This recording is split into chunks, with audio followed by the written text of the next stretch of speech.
Welcome to session 7.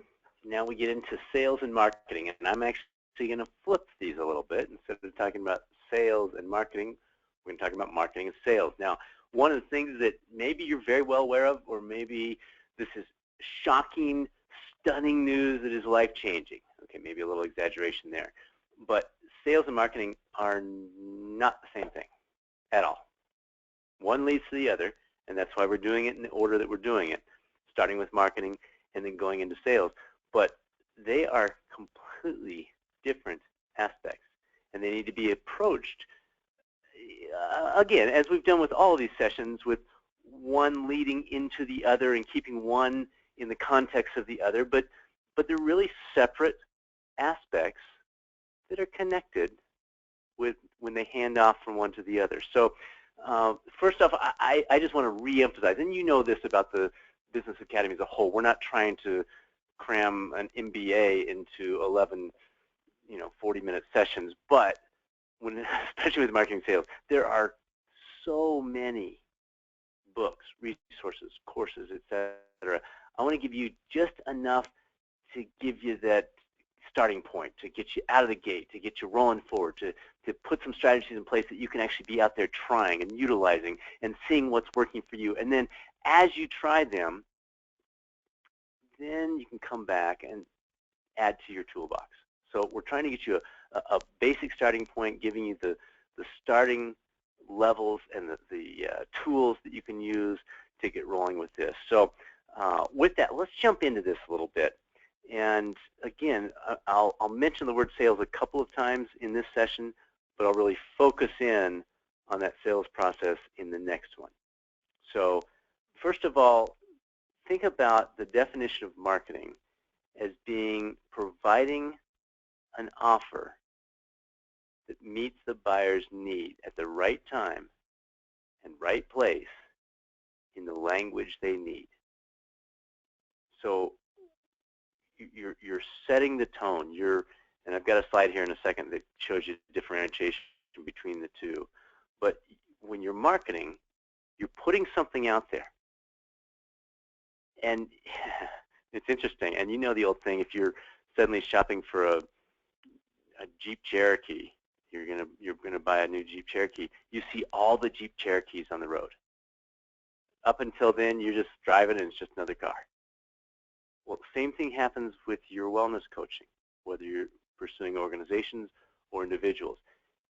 The companies you're pursuing, they're not even aware that you exist, even if you're right in front of them, until they're looking. And so a big part of marketing, you're providing all these different components that we're going to talk about today. But when you meet that buyer at the right time, right place, and very critical, in the language they need, that's when marketing really makes it happen. Essentially, think of it as it's aligning you with potential clients, both now and in the future. If you're going to ask me for a quick and easy definition of marketing, that would be it.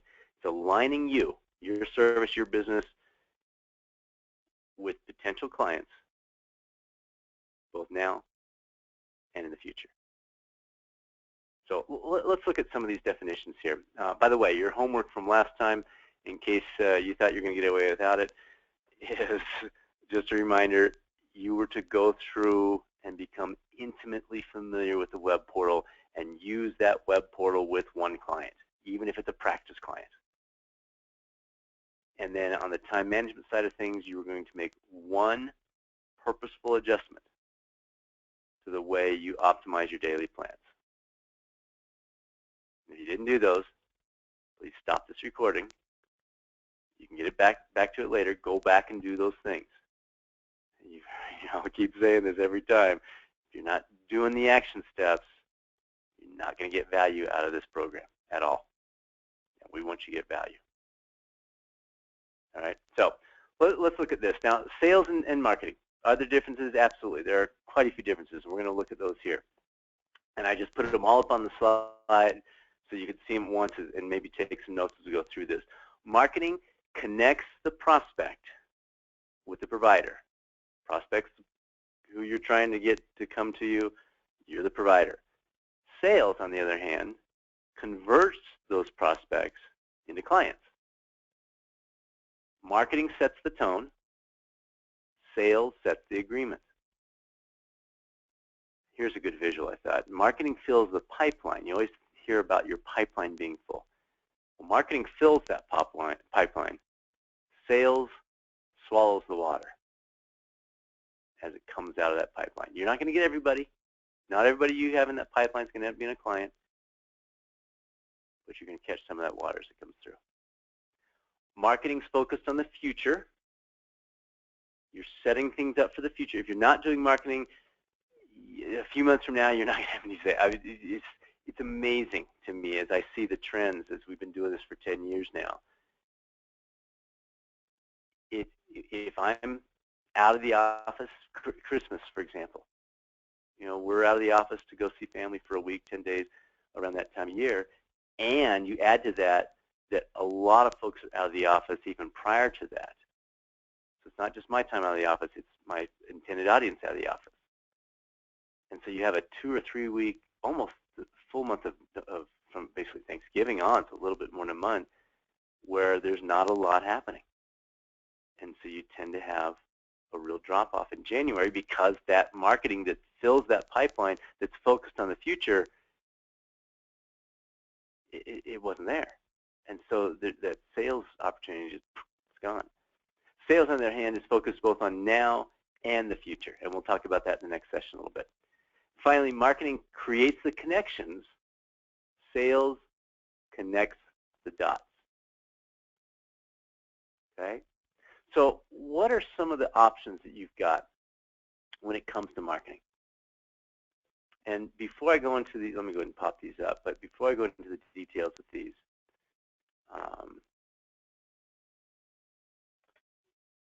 the one thing I want to warn you of, and I'll touch on this as we go through it, but is please be very, very careful with both your time and your money when it comes to marketing. You will have everybody and their brother, sister, uncle, aunt giving you options for marketing.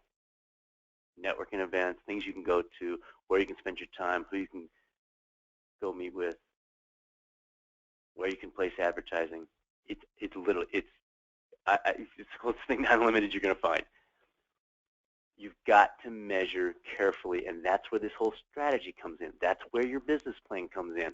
If you just throw a bunch of stuff up against the wall, it will not work. It's tempting because it takes it off of our plates. When we market, when we spend money on an advertisement or on something along those lines, then we're not responsible anymore, right? Or at least that's part of the mindset. So just be careful, and we'll talk through how to dial that in a little bit. But there are 4 basic areas for marketing. Face-to-face, a couple things you can do there. Electronic, obviously, has grown quite a bit.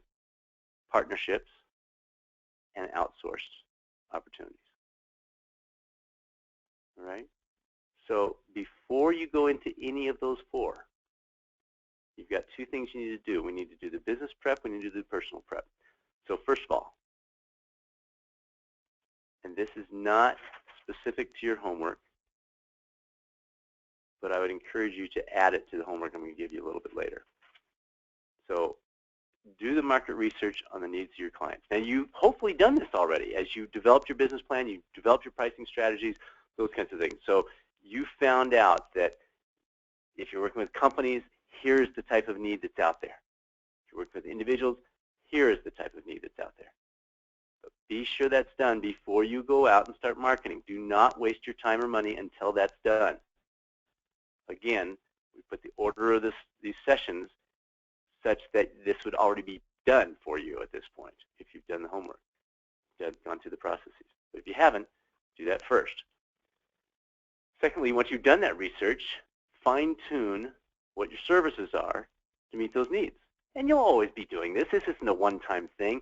We're constantly tweaking. Like I said, 8 years in, we made this discovery that we should have made in year 1 that completely changed how we did things. So you're going to be doing that on an ongoing basis. But start as you do that research, do some tweaking, move forward with that. And then if you need to tweak some of the pricing that you developed during your business plan, Now's the time to do it. Okay. Now, personal prep, before you go into these marketing opportunities, make sure your defining statement's dialed in. If you're going to do an ad, it's pretty likely you're going to use your defining statement. If you're going to go to a networking event, that defining statement is going to help develop your elevator speech. All right, so make sure that thing is dialed in, tip of your tongue. Have some testimonials.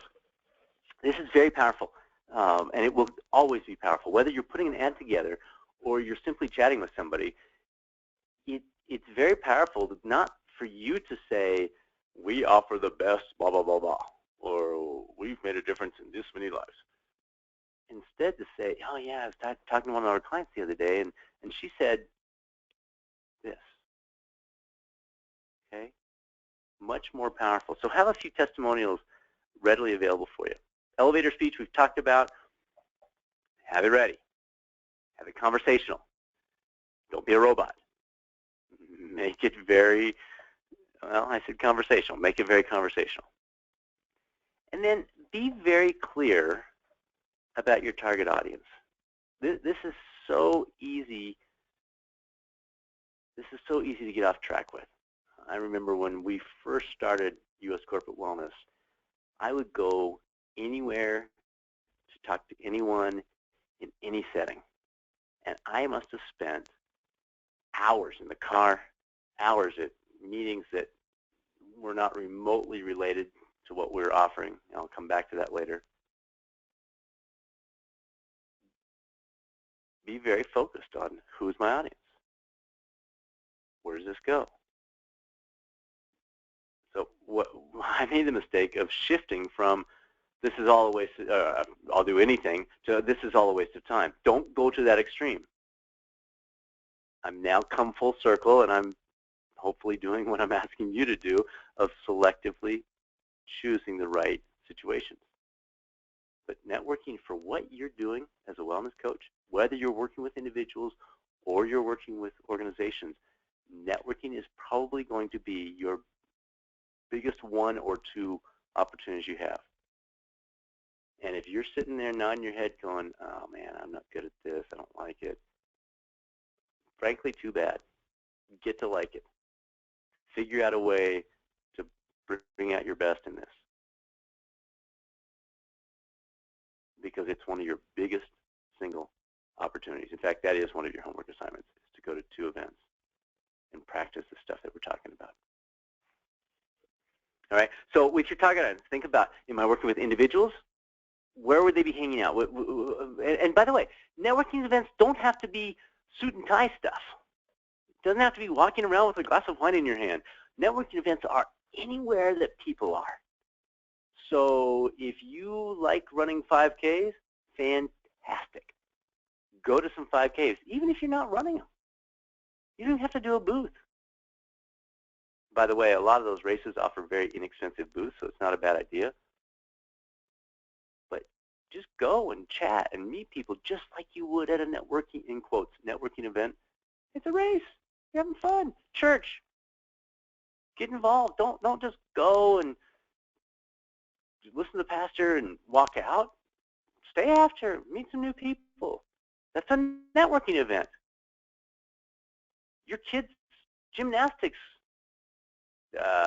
events, swimming meets, cross-country meets, football games. See, it doesn't have to be the typical networking event to network. Networking takes place where people are. So you just need to think through, where are people? I know, hard question, right?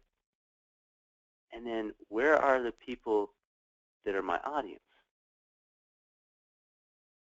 That's where you might look at this 5K race and say, you know, a lot of active people there. I'm not focused on coaching runners. So while they all could benefit from reducing stress and balancing their lives better, they're probably looking for a more classic coach. So maybe that's not my best audience. You see the thought process here? Conferences. If you're looking at organizations, go to HR conferences. There are going to be probably 3 or 4 a year in your area, minimum. There are probably monthly meetings, HR meetings. Go to them. If you're focused on organizational business for your company, okay? All right, so let's jump in and talk a little bit about this speaking opportunities and networking events in a little bit greater detail. And I put speaking events first before the networking events because the speaking opportunities, that gets you in front of everyone. That if you can set those up, and that's, you've probably heard me talk about this in the past, that is the opportunity. It's the one. And there are so many options for you to go speak. And it doesn't have to be a conference where you've got 2,000 people in the room or a breakout session with 112 people in the room. It can be just a little, sales get together that some networking group puts on a Tuesday morning at the local country buffet. And these happen all over in every town, everywhere. Just get online, look for meetings, contact them, and tell them you'd like to be a speaker for them, or you'd be happy to be a speaker for them. You should be in demand for your speaking because you have such valuable stuff to talk about. You're not, and part of this is a negative, so we got to be careful here. Our offerings in terms of speaking stuff, we're not talking about the 3 steps to enhance sales. We're talking about health and wellness. Now, as I'm saying that, a thought just popped in my head that might be helpful. We're not talking about the 3 steps to improve sales, but if it's a sales meeting, think of what you could do with your wellness topics to show salespeople how they can enhance their sales through better health and wellness.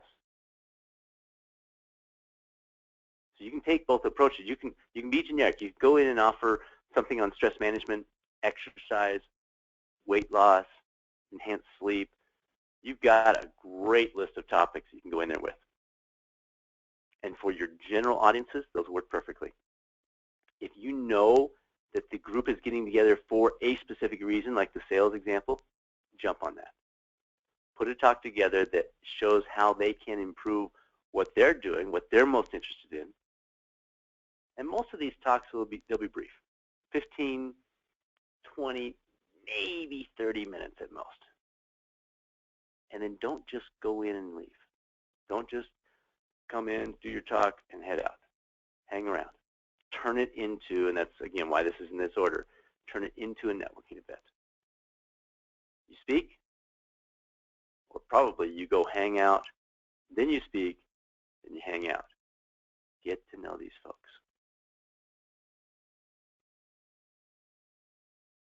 Now, one of the other things to keep in mind with the speaking opportunities is you want to be sure, and this applies to the articles that you write as well, and I'll touch on that at the very end.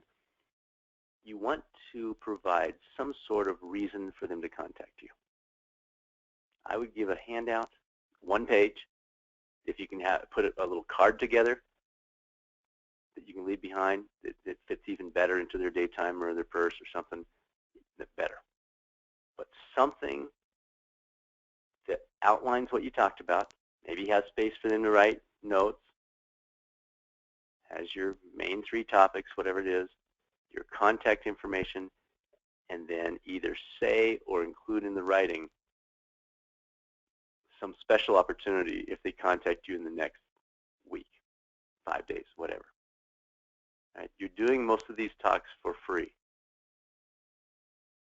As a result, they know you're not there to advertise. You're not there to say, oh, and if you call me for speaking, for coaching, it'll improve this. But you are allowed to briefly say, or maybe it's part of your introduction, I'm a certified health and wellness coach, and if you contact me in the next week, you'll get 1 complimentary coaching session so you can try it out. Most people never had one before, don't know what it's about, or had a bad experience through their work. You'll be amazed. If you contact me in the next week, I'll give you 1 free session.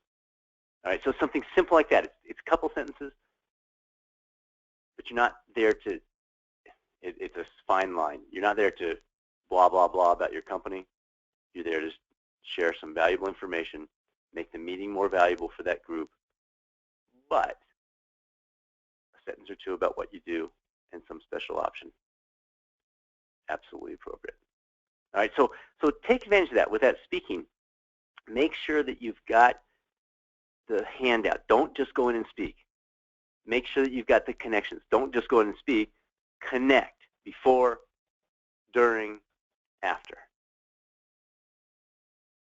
So please see that speaking opportunity as one of your best. Now, second best would be networking events. Now again, when I first started doing this, I'd go to anything, and then I shifted to nothing, and now I've gotten a little more selective. One of the things to keep in mind that I've learned over time is your audience isn't always your audience. And what I mean by that is your, let's say, for example, you are wanting to work with companies, but the meeting you're going to is, I don't know, it's full of real estate agents, car salesmen, and financial planners, okay? People that generally work with individuals. Guess what? They've got neighbors, they've got spouses, they've got kids, they've got parents. And if you connect with these people, there's a chance, no guarantees, but there's a chance they will pass your information on. So know your audience, but know your extended audience is even more valuable. All right, so you're at a networking event now, and we've already defined networking is not some, you know, suit and tie, glass of wine type thing. It can be. Don't blow those off. But it may just be the stuff you're at, and you're making better use of the time. In those settings, a couple of sample questions. Tell me about your business. Remember, your goal is not to throw up on the person. It's amazing. You can tell a new networker at a glance, at a first 30 seconds, because they'll just, oh, and I do this, and you're like, okay, great. Where do I find the bad? I got to get out of here. Next. You're not trying to throw up all your information on them. You're trying to engage them. You're trying to create a relationship. That's the real target here. Create that relationship. So ask these questions. Tell me about your business. Get to know them. How'd you get started? That's really interesting. I know a lot of real estate agents. I've never met one that takes that approach. The stories of people and how they got into their business, fascinating. You don't have to fake your interest, because it truly is very interesting how people started their business. And then this is a great one. What's the biggest lesson you've learned in the past year? How cool is that one? You're going to learn from this too. But you're also going to engage. Remember, Harvey Mackay, one of the books I'll mention to you in the sales training is a recommended read. Harvey Mackay talks about getting into a taxi to go to the airport. And the taxi driver asked him a question. He asked a question back. He asked another question. He asked another question. He said he didn't talk. He probably said 20 words the whole 30-minute drive. The taxi driver just kept blah, blah, blah, blah, blah, blah. And he said before he got out, after he paid him, so this wasn't to get an extra tip, the taxi driver said, "You are one of the most interesting people I've ever spoken with." And Harvey just walked away smiling, thinking, oh my gosh, I didn't hardly say a word, but I was interested in him. When you're interested in someone else, it makes you interesting. If you don't believe me, check yourself. Check yourself. So ask these questions, engage with that person. They're going to walk away thinking that you are interesting. And the old saying, people enjoy doing business with people they enjoy, holds up every single time. Okay? So connect with these folks. Now, before I jump into the electronic side, just a couple other comments here. When you go into a networking event, there are really two concepts that you can take with you into this whole thing. The first one is a very goal-oriented process. I'm going to talk with 10 people in the next hour, or I'm going to walk out with 8 business cards, or you get the idea. So it's a very goal-oriented process, and that can work. If you're one of those folks that tends to default to, let's just find a friendly face, chat with them for the whole hour, and then get out of here because I just got to get this over with, and Brad said the homework was we had to come to one of these things, so I'm getting it over with. If that's your tendency, then you would probably do very well with the goal-oriented. I'm going to talk with 10 people. I'm going to get 10 business cards, that kind of thing. If you're one of those folks that is a little, maybe more like me, like you're overly goal-oriented, then maybe you need to take the opposite approach and just soak it in. Just connect. Your goal is to connect, really connect with 3 people, 4 people. You can try to mix those two, but usually one fits a gap that you have, and so I would lean towards being focused on one or the other, either goal-oriented or presence-oriented. That's what I call the other one. Okay. A couple other reminders. Have your business cards. Have your business cards. Did you hear me? Have your business cards. There's an old joke that if you don't bring your business cards, you have to hand out dollar bills. That might not be a bad idea. Just make sure your contact info is on there, and I'm not sure what the federal laws are about about that. So make sure you've got them, and take the time to have a nice business card. It's not used like it was, with all the electronic everything, and we're going to talk about LinkedIn here in a second. Far less important. I go through a minuscule number of business cards now compared to what I used 6, 7 years ago, but it's still important. Keep in mind the time. Do not hog somebody's time. 10 minutes maximum. Maximum. And don't constantly be looking at your watch, but you know what I'm saying. You do not want to hog somebody's time. Get to know them, connect, and move on. It's a networking event. Think of speed dating, if you will. I've mentioned having your elevator speech dialed in. Make sure it's conversational. Be ready to share it briefly, share it when it fits. Don't throw up on them. Focus on the other person. It is very unique in a networking event to have somebody who seems to really care, because everybody's there just to give their pitch and move on. So you can stand out in a big way by being very focused on that other individual. And then finally, before you move on, and it's an easy move on in a networking event because everybody's there for the same reason. You can simply, you don't have to say, oh, I'm going to go refill my drink, or I need to find the bathroom, or hey, I think I see Joe over there. Just say, well, I guess we're here to network, so I better let you go. It's very simple. But ask for their business card. They might ask for yours, they might not. But regardless, you can then follow up with them if you feel like there's some value in doing so. Okay, so just a few additional comments there with the networking. Let's go ahead and move on to electronic. We've talked about social networking already, so I don't want to dive in too deeply with that. I want to focus on the LinkedIn aspect here. Now, I'm sure you're on LinkedIn. I'm sure you developed it. If not, one of your homework assignments is going to be to get your account set up and to get your number of connections up to at least 200. Okay, you can do that. You'll be fine. It doesn't take that much effort.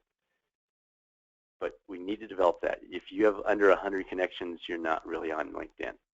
Really, if you have under 200, you're probably not really on LinkedIn, but at least you are kind of. Once you're over 500, nobody can tell. I don't know. I've got 4,000 or something, and I do not know everyone. I accept whoever sends me an invite. Figure they have a reason. But you want to get up in that 500 plus eventually. So start with 200, work from there. Some of the things with the LinkedIn aspect. First of all, you have all these groups that you can join. Now, people generally, when you see that, and that's a great way to build your connections, by the way, when you see that, you think, oh, well, I'm doing wellness coaching, so I should join wellness coaching groups, right? Well, maybe a couple. nice chance to brainstorm with them, and kind of like your cohort with this, a place to bounce ideas off other people, or share some concepts, or see what people are doing well. But that's not your audience for potential clients. So you want to balance the two. When you look at the groups on LinkedIn, you want to balance that between, I'm going to these groups to get education, I'm going to these groups to share my message.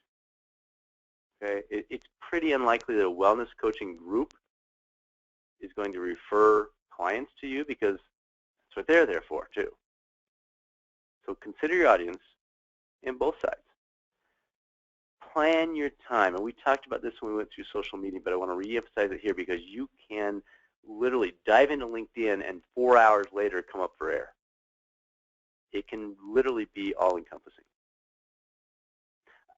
I believe I may have mentioned this before, but I want to re-mention it here because it fits in so well. There's a company called Soul Solutions, and there are others like it that allow you to link your posts.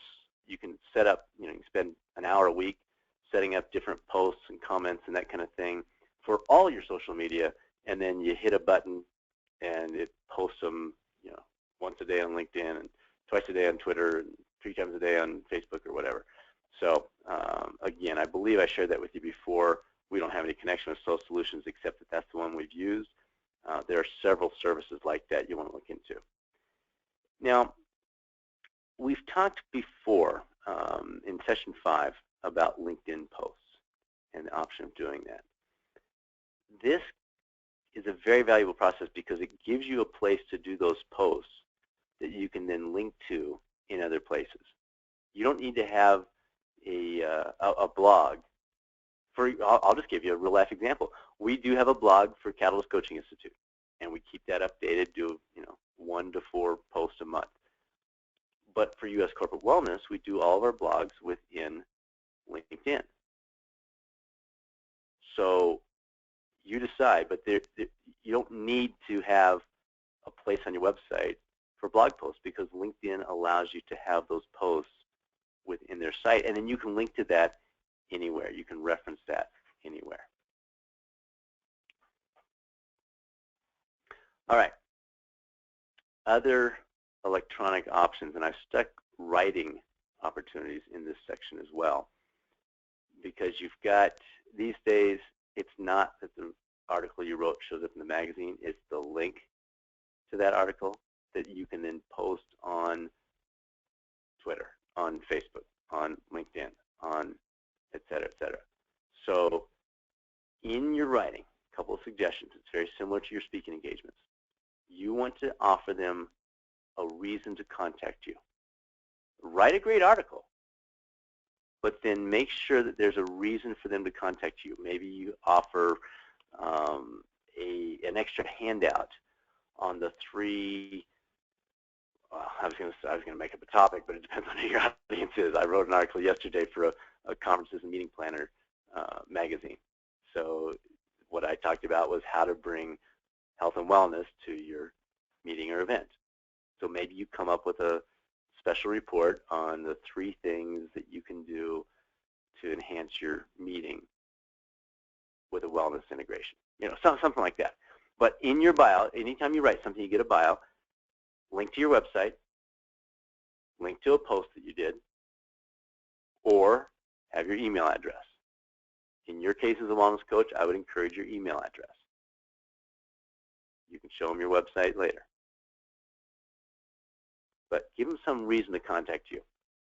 And then, like I said, once you've written that article, make sure you get that link from the publisher so that you can post that all over the place. That will enhance your credibility immensely.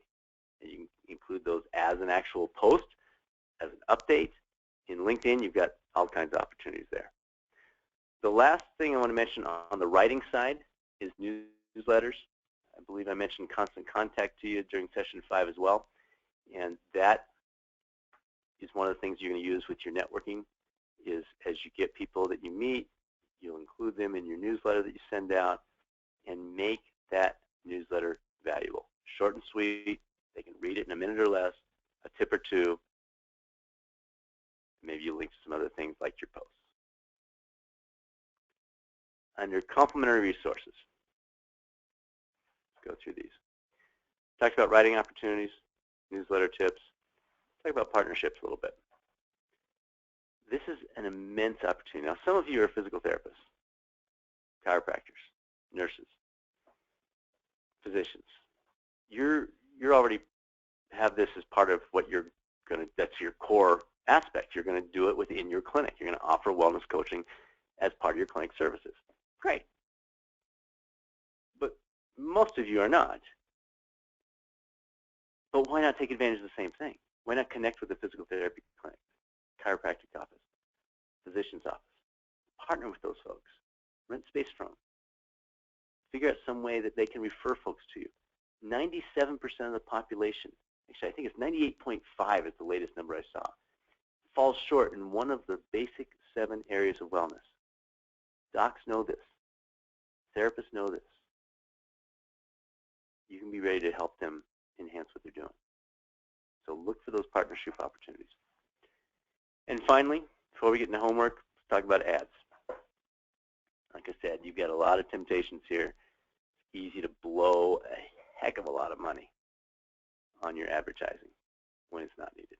In fact, I would hold off on doing any of this until you've mastered the networking, the speaking, and the writing. Do those first. In most cases, you have more time than money. I know that's not true of all of you. Invest your time, get those things dialed in first, then move into actually paying for ads. Flyers, Google AdWords, Facebook ads, LinkedIn ads, Twitter ads. Again, the list is endless. Don't just throw a bunch of stuff against the wall and hope that something sticks, because it generally doesn't. The only thing that sticks is your wallet gets thinner. In terms of flyers, be very particular. Again, everyone's going to offer you constantly. In fact, you'll start one thing. Like, for example, we're going to have a booth. I'll be speaking at the National American Physical Therapy Association conference this year, and so we decided, hey, I'm already going to be there. Why not do a booth? Because we don't have to fly another person out. We don't have to pay for another hotel. We don't have to pay for all these other things. We just have to pay for the booth and flying the stuff out. So compared to doing it separately, it's a pretty good deal for us. So we decided to do that. And like every conference, we signed up for the booth, and then we had an opportunity to sponsor something. And then we had an opportunity to put an extra ad in, and then we had an opportunity, and that's not unique to the American Physical Therapy Association. That's every conference that you'll ever do an ad at. So decide in advance what you're going to do and stay the course. And make sure it's part of your business plan. That's why we did the business plan originally. We identified what is the strategy, what are we going to do to draw in clients. And if we need to adjust that strategy, great. But don't just let somebody talk you into something. Make it part of your strategy. Be very selective and stick to your guns. All right. With that, your homework. I've touched on both of these. Please do these things. Sales and marketing, like I said, there's a trillion books out there you can read on sales and marketing. I'm going to take you into the sales-specific component here in the next session. But the marketing aspect, you just got to do it. You just got to do it. You got to commit to it, have your strategy, move forward. And so the first 2 things I want you to do: set up your LinkedIn account. You probably already have. If you have, let's get that thing up to 200 plus connections. Feel free to link to me. Secondly, attend 2 networking events. You choose. You're probably already going to them. You've just never seen them as networking events. And have 3 meaningful discussions about, and this is important, the other person's business. It'll lead to them asking about yours, but that's not your goal. Your action plan is to attend 2 events, hopefully far more than 2, but at least 2 before the next session, and have 3 meaningful discussions about the other person's business. Got it? All right. So next up, sales. I'll see you then.